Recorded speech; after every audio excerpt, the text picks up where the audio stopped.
which naturally will take you about 2 hours if there's traffic. It took us about 5 minutes to get here.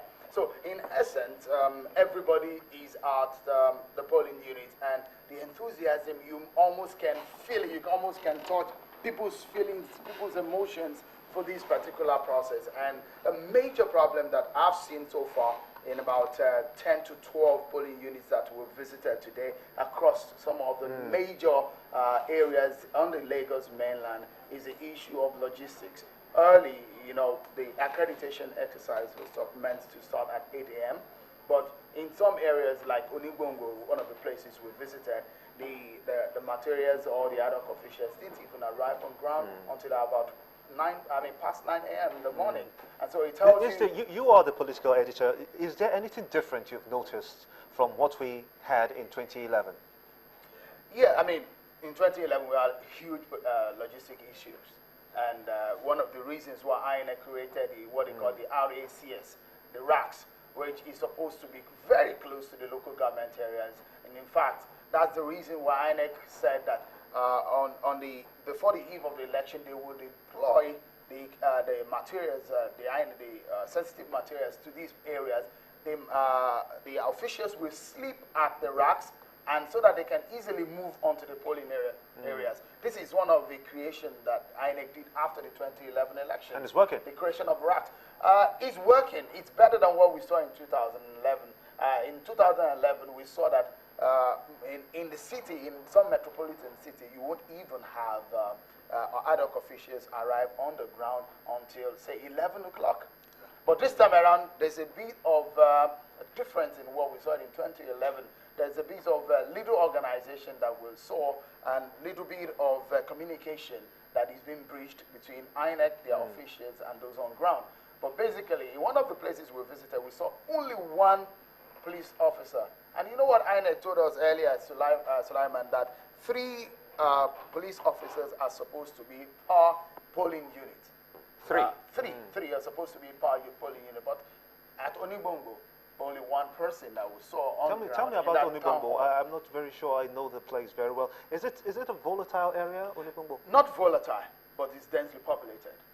It's just behind the barracks in Lagos, and you know what? A lot of people, how traffic so is it's between the Ikeja, Maryland. Exactly, in that area. So a lot of people will work around Maryland, will work in Ikeja.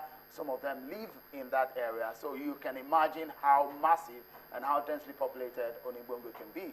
And if you move through the streets of Onigbongo, you see a lot of people outside. Some children playing football, some guys, just helping themselves out with some drinks and trying to wait on the INEC officials. And as soon as INEC officials touch down at the polling unit, you see a lot of people coming out. People are pushing themselves over just to get accredited. That's the kind of feeling that you get. I've perhaps not seen this kind of feeling before in a lot of the elections that I've covered. I can see visibly you're excited about this. I'm excited this is a sign. This is a sign that everything is going, for now, as good as it is. But what is your general impression so far that you have been on the field, you have seen the people, you've interacted with them? What are the positives we're looking at? The positives are that it's a moment of determination for Nigerians, that they really want to exercise their civic responsibilities. And I've perhaps not seen Nigerians in this kind of form before. They are in top form to do this. And one thing that is what we must take away is the kind of the enthusiasm, the patriotism that a lot of Nigerians are putting into this process. And the fact that to a large extent, there's apprehension about the use of the card readers.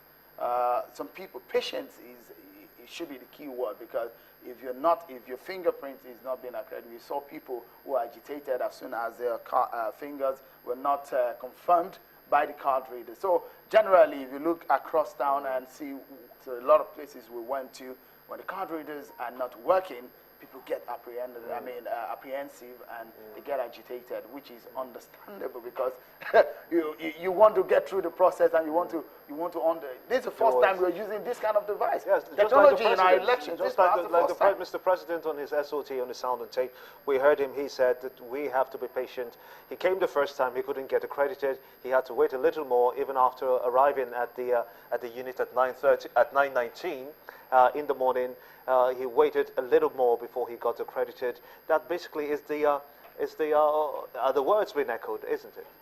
Yeah, patience, like you said. But you know what time it is now?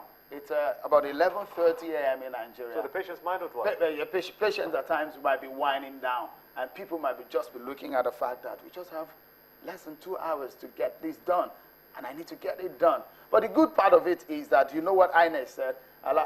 Professor Atari Jaga said that look, if you can't get through the card readers, what is readily available is the incident form. You just have to fill the incident form. So I've seen people whose 10 fingers were rejected by the card reader. But you know, don't fret. The incident forms are there for you to go through. But you know, the process is pretty simple. You first of all arrive. When you arrive at the polling center, you go through the board where the registers, the copies of the voter register that have been pasted.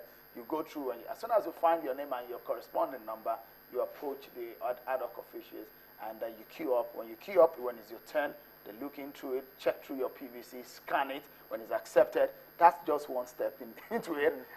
If it does not accept your PVC, maybe it might be a clone PVC, or it might be a fake PVC. Or you just now fall back to the incident form. So it's the incident form. I mean, in fact, before you even go through in the incident form. All your fingerprints are not technology compliant.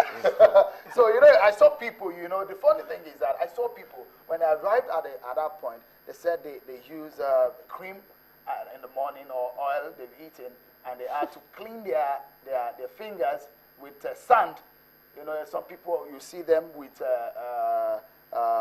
spirit, trying to just clean up their fingers just to get ready for that process. So you see them passing the spirit through the queue just to make sure that their fingers are ready for the exercise. Nobody wants to get disenfranchised. And no problem. We'll come back to you, Shehu Okimbalo. Many thanks. And, well, it might also interest you to know that all our correspondents, especially those that are on the field here in Lagos, have been sending in their reports as well as visuals, been trying to go through all of them. This, well, for Emana, she's in Unit 11, Alimosho, here in Lagos, and she's saying, well, the official supervisor, well, is at that point in time has already arrived. For Harriet, who is somewhere on Lekki, well, at